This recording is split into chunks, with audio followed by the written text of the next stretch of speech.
Lagi po, pag nakita mo papasok mo yung sigla. Ano? Pag ganon, pasalit ang pag ganon.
I live in Marikina po, in Malanday, at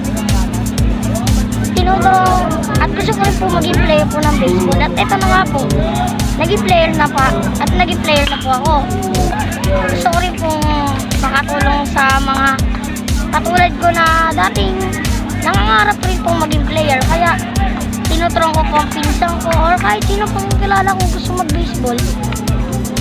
Pinagka-tryout ko po sila, sinasali ko po sa team at para gumaling rin po. Nakita niyo yung batang yun? Grabe, nakakatuwa po. Maliit pa, bata pa, pero nakita natin yung kanyang instinct yung kanyang leadership. Hindi siya makasarili. Willing siyang i-share.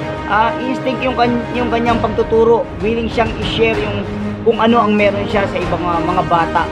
At ang nakakatuwa rin ito, habang lumalaki siya, ay tiyak na madidevelop yung kanyang malakas, malusog na pangangatawan. Dahil siya ay nahilig sa sport, tiyak na makakaiwas siya sa mga hindi magandang influensya, sa masasamang bisyo, at madidevelop ng gusto yung kanyang discipline. Kaya ayun po, shoutout po sa mga parents dyan. Sana po, huwag niyong pigilan ang inyong mga anak na mag-join sa sports program. Dahil ito po ay napakalaking tulong ang katwang nyo sa pagpapalaki ng inyong anak, na madidevelop yung self-discipline, yung self-confidence. Kaya sana po supportahan nyo inyong mga anak na mga naglalaro. Ayun, naalala ko tuloy yung aking anak, ganun din kaliit, na talagang medyo bibo rin.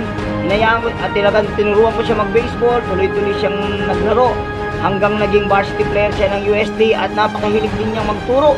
Alam nyo ba, sa ngayon siya ay graduating na sa UST at talagang nakakatuwa dahil siya ay full scholar.